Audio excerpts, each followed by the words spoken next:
ಟಿವಿಗೆ ಸ್ವಾಗತ. ವೀಕ್ಷಕರೇ, ಸಿದ್ದರಾಮಯ್ಯ ಅವರ ಮೂಡ ಹಗರಣ ರಾಜ್ಯ ರಾಜಕೀಯದಲ್ಲಿ ತಲ್ಲಣವನ್ನೇ ಸೃಷ್ಟಿ ಮಾಡಿತ್ತು.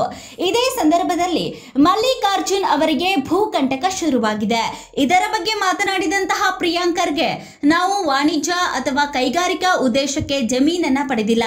ಸಿಎ ಜಮೀನು ಒಟ್ಟು 193 ಸಂಸ್ಥೆಗಳು ಅರ್ಜಿ ಹಾಕಲಾಗಿತ್ತು. ಈ ಪೈಕಿ 43 ಸಂಸ್ಥೆಗಳು ಮಾತ್ರ ಆಯ್ಕೆಯಾಗಿತ್ತು. ಬಿಜೆಪಿಗೆ ಕನಿಷ್ಠ ಜ್ಞಾನ ಇಲ್ಲ ಅಂತ ಕಿಡಿಕಾರಿದ್ದಾರೆ. ಸಿಎ ಸೈಟ್ ಅನ್ನ ಹರಾಜು ಹಾಕಲು ಆಗುವುದಿಲ್ಲ, ಅದನ್ನ ಖರೀದಿಯೇ ಮಾಡಬೇಕು. ಬಿಜೆಪಿಯವರು ಎಷ್ಟು ಜನ ಸಿಎ ನಿವೇಶನವನ್ನ ಪಡೆದಿಲ್ಲ ಕೇಳಿ. ಈ ಟ್ರಸ್ಟ್ 3 ದಶಕದಿಂದ ಚಾಲ್ತಿಯಲ್ಲಿದೆ. ಹಳೆಯ ಟ್ರಸ್ಟ್ ಶಿಕ್ಷಣ, ಸಮಾಜ ಸೇವೆ ಕೆಲಸ ಮಾಡಿಕೊಂಡು ಬರುತ್ತಿರುವ ಟ್ರಸ್ಟ್. ಯುವ ಸಮೂಹಕ್ಕೆ ಕೌಶಲಾಭಿವೃದ್ಧಿ ಕೇಂದ್ರ ತೆರೆಯೋದು ತಪ್ಪ?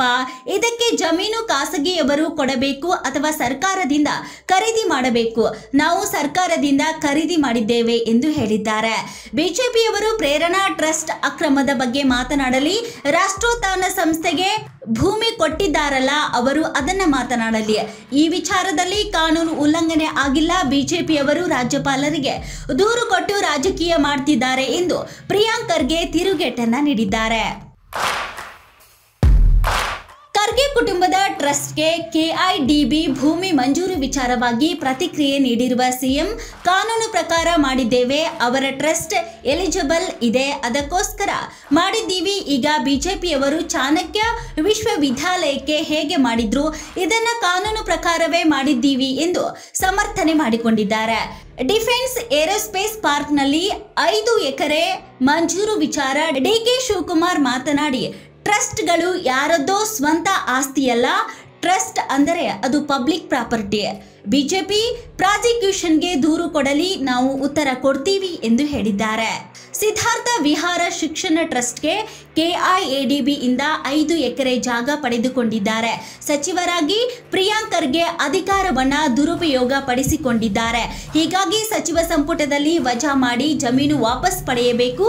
ಈ ಸಂಬಂಧ ಇದು ರಾಜ್ಯಪಾಲರನ್ನ ಭೇಟಿಯಾಗಿ ದೂರು ಕೊಡ್ತೀನಿ ಎಂದು ವಿಧಾನಸೌಧದಲ್ಲಿ ಮೇಲ್ಮನೆ ಪ್ರತಿಪಕ್ಷದ ನಾಯಕ ಛಲವಾದಿ ನಾರಾಯಣಸ್ವಾಮಿ ಹೇಳಿದ್ದಾರೆ. ಸಿಎ ಸೈಟ್ಗಳನ್ನ ಆಸ್ಪತ್ರೆ, ಪೋಸ್ಟ್ ಆಫೀಸ್ ಹೀಗೆ ಮೊದಲೇ ನಿರ್ಧಾರ ಮಾಡಲಾಗಿತ್ತು. ಇಂಡಿವಿಜುವಲ್ ಆಗಿ ಕೊಡೋದಿಲ್ಲ, ಟ್ರಸ್ಟ್ಗೆ ಮಾತ್ರ ಕೊಡೋದು. ಒಂದು ಮನೆಗೆ ಸೀಮಿತವಾಗಿ ಟ್ರಸ್ಟ್ ಇದೆ. ಪ್ರಿಯಾಂಕ್ ಖರ್ಗೆ ರಾಧಾಕೃಷ್ಣ ಇವರ ಹೆಸರಲ್ಲಿದೆ ಟ್ರಸ್ಟ್. ಗುಲ್ಬರ್ಗದಲ್ಲಿ ಇದು ರಿಜಿಸ್ಟರ್ ಆಗಿದೆ. ದಲಿತರು ಎಂದರೆ ಒಂದೇ ಒಂದು ಫ್ಯಾಮಿಲಿ ಅಲ್ಲ, ಅನೇಕ ದಲಿತ ಕುಟುಂಬ ಕೂಡ ಇದ್ದಾವೆ. ಒಂದೇ ಕುಟುಂಬಕ್ಕೆ ಹಲವು ಎಕರೆ ಜಮೀನನ್ನ ಕೊಟ್ಟಿದ್ದಾರೆ. ಅದು ಏರೋಸ್ಪೇಸ್ ಹೆಸರಲ್ಲಿ ತೆಗೆದುಕೊಂಡಿದ್ದಾರೆ. ಇತರೆ ಟ್ರಸ್ಟ್ಗೂ ಅರ್ಧ ಎಕರೆ ಸಿಕ್ಕಿದರೂ ಅನುಕೂಲ ಆಗ್ತಿತ್ತು. ಇದು ನಂಬಿಕೆಯ ಪ್ರಶ್ನೆ. ಇದು ಮತ್ತೊಂದು ಮೂಡ ಕೇಸ್ ಆಗಲಿದೆ. ಆ ಜಾಗ ಬೇಕು ಅಂತ ಅನೇಕರು ಅಪ್ಲಿಕೇಶನ್ ಹಾಕಿದ್ದಾರೆ. ಇದೊಂದೇ ಕುಟುಂಬ ಪರಿಶಿಷ್ಟ ಜಾತಿ, ಪರಿಶಿಷ್ಟ ಪಂಗಡ ಅಂತ ಬರಲಿದೆಯಾ? ಈ ಬಗ್ಗೆ ಸಂಪೂರ್ಣ ದಾಖಲೆ ಇಟ್ಟು ಮಾತಾಡ್ತೀನಿ. ನಾನು ಹಿಟ್ ಅಂಡ್ ರನ್ ಮಾಡೋದಿಲ್ಲ ಎಂದು ಮೇಲ್ಮನೆ ಪ್ರತಿಪಕ್ಷದ ನಾಯಕ ಛಲವಾದಿ ನಾರಾಯಣಸ್ವಾಮಿ ಖರ್ಗೆ ವಿರುದ್ಧ ತೀವ್ರವಾದಂತಹ ಆರೋಪವನ್ನ ಮಾಡಿದ್ದಾರೆ. ಮೂಡ ಅಕ್ರಮದ ಮಾದರಿಯಲ್ಲಿಯೇ ಮತ್ತೊಂದು ದೊಡ್ಡ ಹಗರಣ ರಾಜಭವನದ ಕದ ತಟ್ಟಿದೆ. ಖರ್ಗೆ ಕುಟುಂಬ ಸಚಿವ ಎಂಬಿ ಪಾಟೀಲ್ ಹೆಸರು ಈ ಅಕ್ರಮದಲ್ಲಿ ತಳಕು ಹಾಕಿಕೊಂಡಿದೆ. ಈ ಹಿಂದೆ ದಾಖಲಾಗಿದ್ದ ಖಾಸಗಿ ದೂರು ಹಿಡಿದು ಬಿಜೆಪಿ ರಾಜ್ಯಸಭಾ ಸದಸ್ಯ ಲೆಹರ್ ಸಿಂಗ್ ರಾಜ್ಯಪಾಲರನ್ನ ಭೇಟಿಯಾಗಿದ್ರು. ಹೀಗಾಗಿ ಕೈಪಾಳೆಯದ ಮತ್ತಷ್ಟು ನಾಯಕರಿಗೂ ಪ್ರಾಸಿಕ್ಯೂಷನ್ ಭೂತ ಬೆನ್ನು ಹತ್ತುತ್ತದೆಯಾ ಎಂಬ ಪ್ರಶ್ನೆ ಮೂಡಿದೆ. ಮೈಸೂರು ನಗರಾಭಿವೃದ್ಧಿ ಇಲಾಖೆ ಅಕ್ರಮ ನಿವೇಶನ ಹಂಚಿಕೆ ಪ್ರಕರಣ ಸಿಎಂಗೆ ಇನ್ನಿಲ್ಲದಂತೆ ಕಾಡ್ತಿದೆ. ಸಿದ್ದರಾಮಯ್ಯಗೆ ಕಾನೂನು ಸಂಕಷ್ಟವನ್ನ ತಂದಿಟ್ಟಿದೆ. ಈಗ ಇದೇ ಮಾದರಿಯಲ್ಲಿಯೇ ಮತ್ತೊಂದು ಹೊಸ ಹಗರಣ ಸರ್ಕಾರಕ್ಕೆ ಕಂಟಕವಾಗಲು ಹವಣಿಸುತ್ತಾ ಇದೆ. ಎಐಸಿಸಿ ಅಧ್ಯಕ್ಷ ಮಲ್ಲಿಕಾರ್ಜುನ್ ಖರ್ಗೆ, ಸಚಿವ ಪ್ರಿಯಾಂಕ್ ಖರ್ಗೆ ಹಾಗೂ ಎಂಬಿ ಪಾಟೀಲ್ ವಿರುದ್ಧ ಅಕ್ರಮ ಆಸ್ತಿ ಪರಭಾರೆ ಪ್ರಕರಣ ರಾಜಭವನ ಕದವನ್ನ ತಟ್ಟಿದೆ.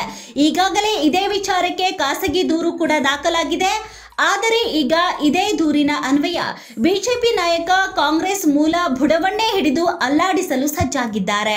ರಾಜ್ಯಪಾಲ ತಾವರ್ ಚಂದ್ ಗೆಹ್ಲೋಟ್ ಅವರನ್ನ ಭೇಟಿಯಾಗಿ ಅಕ್ರಮದ ತನಿಖೆಗೆ ಒತ್ತಾಯಿಸುತ್ತಿದ್ದಾರೆ. ಪ್ರಾಸಿಕ್ಯೂಷನ್ಗೆ ಅನುಮತಿ ನೀಡುವಂತೆ ಮನವಿ ಮಾಡಿದ್ದಾರೆ. ಮೂಡ ಅಕ್ರಮದ ಮಾದರಿಯಂತೆಯೇ ಇದು ಕೂಡ ಬಹುದೊಡ್ಡ ಹಗರಣ ಅಂತ ತಿಳಿದು ಬಂದಿದೆ. ಚಿನ್ನದಂತ ಬೆಲೆ ಬಾಳುವ ಜಾಗವನ್ನ ಶೋಷಿತರಿಗೆ, ಬಡವರಿಗೆ ನೀಡುವ ಬದಲು ಅದೇ ಸಮುದಾಯದ ಉಳ್ಳವರಿಗೆ ನೀಡಲಾಗಿದೆ ಅನ್ನೋದು ಆರೋಪವಾಗಿದೆ. ಹೀಗಾಗಿ ಲೆಹರ್ ಸಿಂಗ್ ಸಿರೋಯಾ ಗವರ್ನರ್ ಭೇಟಿಯಾಗಿ ಚರ್ಚೆಯನ್ನ ನಡೆಸಿದ್ದಾರೆ. ಮಲ್ಲಿಕಾರ್ಜುನ್ ಖರ್ಗೆ ಕುಟುಂಬಕ್ಕೆ ಭೂಮಿ ಹಂಚಿಕೆ ಆಗಿದ್ದು ಹೇಗೆ? ಯಾವ ಮಾನದಂಡಗಳಲ್ಲಿ 5 ಎಕರೆ ನೀಡಲಾಗಿದೆ? ಈ ಬಗ್ಗೆ ನಿಷ್ಪಕ್ಷಪಾತವಾದ ತನಿಖೆಯಾಗಬೇಕು ಎಂದು ರಾಜ್ಯಪಾಲ ತಾವರ್ ಚಂದ್ ಗೆಹ್ಲೋಟ್ ಬಳಿ ಚರ್ಚೆ ನಡೆಸಿದ್ದಾರೆ. ಅಲ್ಲದೆ ಕೆಐಎಡಿಬಿ ಹಗರಣಕ್ಕೂ ಪ್ರಾಸಿಕ್ಯೂಷನ್ಗೆ ಅನುಮತಿ ನೀಡಿ ಅಂತ ಬಿಜೆಪಿ ರಾಜ್ಯಸಭಾ ಸದಸ್ಯ ಒತ್ತಾಯ ಮಾಡ್ತಿದ್ದಾರೆ. ಮೂಡಾ ಅಕ್ರಮದ ಕುಣಿಕೆ ಸರ್ಕಾರವನ್ನ ಇಕ್ಕಟ್ಟಿಗೆ ಸಿಲುಕಿಸಿದೆ. ಇದರಿಂದ ಪಾರಾಗಲು ಸರ್ಕಾರ ಹವಣಿಸುತ್ತಿದೆ. ಈ ಮಧ್ಯ ಕೆಐಎಡಿಬಿ ನಿಗಮದ SC/ST ಭೂ ಹಗರಣದ ಚೆಂಡು ರಾಜ್ಯಪಾಲರ ಅಂಗಳದಲ್ಲಿದೆ. ಈಗ ಈ ಪ್ರಕರಣವನ್ನ ರಾಜ್ಯಪಾಲ ತಾವರ್ ಚಂದ್ ಗೆಹ್ಲೋಟ್ ಗಂಭೀರವಾಗಿ ಪರಿಗಣಿಸಿ ಪ್ರಾಸಿಕ್ಯೂಷನ್ಗೆ ಅನುಮತಿ ಕೊಡ್ತಾರಾ ಅನ್ನೋದನ್ನ ಕಾದು ನೋಡಬೇಕಿದೆ. ಮತ್ತಷ್ಟು ಸುದ್ದಿಗಳಿಗಾಗಿ ನೋಡ್ತಾ ಇರಿ BN TV. ಲೈಕ್ ಮಾಡಿ, ಶೇರ್ ಮಾಡಿ, ಸಬ್ಸ್ಕ್ರೈಬ್ ಮಾಡಿ. ಇದು ನಿಮ್ಮ ಧ್ವನಿ.